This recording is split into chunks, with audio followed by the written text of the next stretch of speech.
किसी ने बड़े कमाल की बात कही है कि जब आपको गुस्सा आए तो गुस्से में कुछ बोलने से पहले 100 तक गिन लेना, और जब आपको बहुत ज्यादा गुस्सा आए तो गुस्से में कुछ बोलने से पहले 1000 तक गिन लेना।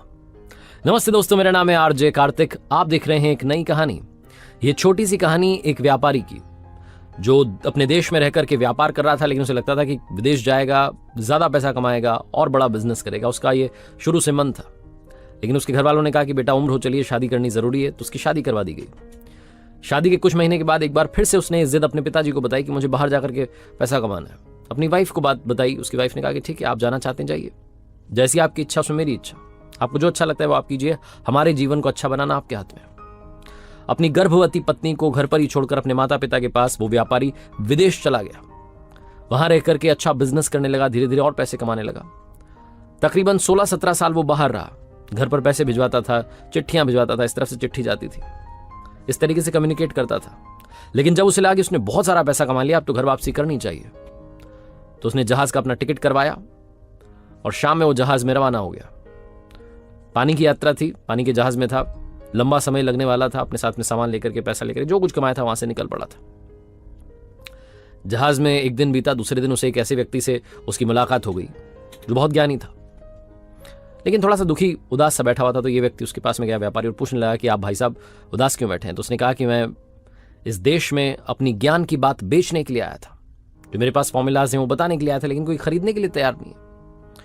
ये जो व्यापारी था, जिसने विदेश से इतना पैसा कमाया था, वापस अपने देश जा रहा था, तो इसने को लगा कि यार यहाँ से इतना पैसा कमाया है, ये मेरी कर्म भूमि रही है, तो क्यों ना इसका मान रखने के लिए एक ज्ञान की बात तो कम से कम इस व्यक्ति से ले लेता हूँ। तो उसने पूछा कि आप मुझे कोई भी अपना ज्ञान का एक फॉर्मूला बता दीजिए, मैं आपको, आप जो बोलेंगे पैसा दूंगा।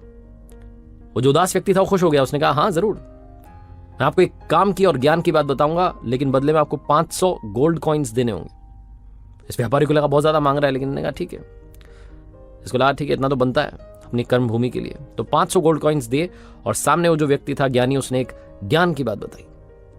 उसने जो फॉर्मूला बताया वो ये था कि किसी भी काम को करने से पहले जीवन में 2 मिनट सोच लेना। एक सेंटेंस था, एक फॉर्मूला था। 500 गोल्ड कॉइन्स के बदले इस व्यापारी को ये बात सुनने को मिली। इसके पास में इतने भी गोल्ड कॉइन्स नहीं थे कि ये और सारी बातें सीखे। इसने कहा ठीक है, यही काफी है। यात्रा समाप्त हुई, अपने देश में पहुंचा, अपने शहर में पहुंचा। रात्रि का समय था। ये घर पहुंचा, घर के बाहर गार्ड्स तैनात थे। अमीर हो चुका था। गार्ड से कहा कि चुप रहना, कि अपनी बीवी को सरप्राइज देना चाहता था, इतने समय के बाद आया था। दबे पांव घर में पहुंचा, अपने रूम में पहुंचा, तो वहां जाकर के हैरान हो गया। इसकी पत्नी पलंग पर सोई थी और पास में एक लड़का सोया था। इसका गुस्सा 7वें आसमान पर था कि मैं वहां मेहनत कर रहा हूं, बिजनेस कर रहा हूं, पैसा कमा रहा हूं घर वालों के लिए, घर वालों की खुशी के लिए, और यहां मेरी बीवी किसी और के साथ सो रही है।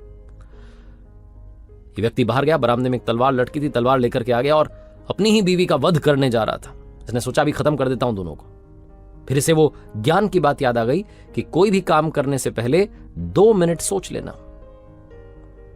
इसने तलवार पीछे ली, तलवार एक बर्तन से टकरा गई, आवाज हुई। इसकी बीवी जग गई और पति को देखकर कहने लगी, अरे स्वामी आप आ गए, इतने सालों से इंतजार किया, जीवन सूना हो गया था। पत्नी अपने पति के पास आ गई, लेकिन इसे और गुस्सा आ रहा था। इसे अभी भी वो लड़का देखना था कि कौन सो रहा है वो। उसका दिमाग खराब हो रखा था। तभी पत्नी ने कहा, अरे बेटा आओ, अपने पिताजी के चरण छू लो, पिताजी इतने सालों के बाद में वापस आए। इस व्यक्ति का गुस्सा एकदम से ठंडा हो गया।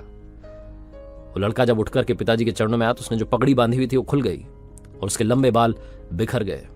पत्नी कहने लगी, ये आपकी बेटी है स्वामी, पिता नहीं थे, कहीं इसके मान में कमी ना आ जाए, इसलिए इसे मैंने बेटों की तरह पाला है। बेटों वाले बेटियों वाले दोनों संस्कार दिए। ये आपकी पुत्री है। आपने तो इसका चेहरा नहीं देखा, इतने सालों से आप बाहर थे। ये जो व्यापारी था, जो सेठ था, इसे अब समझ में आया कि वो ज्ञान की बात 500 गोल्ड कॉइन्स की क्यों थी, इतनी महंगी क्यों थी, क्योंकि बात बड़े काम की थी। जीवन में कोई भी काम करने से पहले 2 मिनट, सिर्फ 2 मिनट सोच लेना।